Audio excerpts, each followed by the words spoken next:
नमस्कार मित्रांनो, बंगालच्या उपसागरात तयार झालेल्या दाना चक्रीवादळामुळे ओडिशा आणि पश्चिम बंगाल राज्यावर धोका निर्माण झाला आहे. हवामान विभागाच्या अंदाजानुसार हे चक्रीवादळ उद्या मध्यरात्रीनंतर या भागावर धडकण्याची शक्यता आहे. राज्याच्या काही भागातही मुसळधार पावसाचा इशारा देण्यात आला आहे.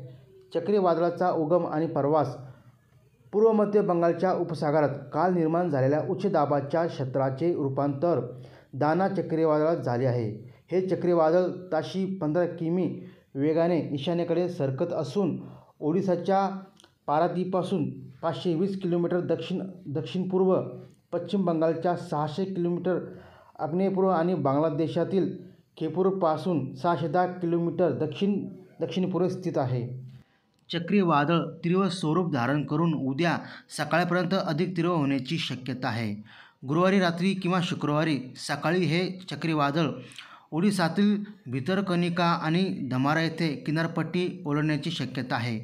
यावेळी ताशी 100 ते 110 किमी वेगाने वारे वाहतील असा अंदाज आहे.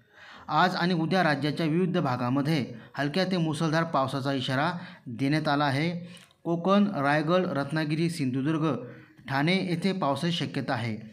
मध्य महाराष्ट्र, कोल्हापूर, सातारा, सांगली, पुणे, नाशिक, नगर यासह इतर भागात मुसळधार पावसाचा अंदाज आहे.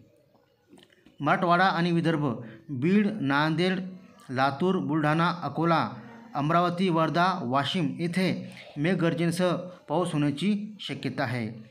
हवामान विभागाने नागरिकांना सतर्क राहण्याचे आणि प्रशासनाने आवश्यक ती खबरदारी घेण्याचे निर्देश दिले आहे.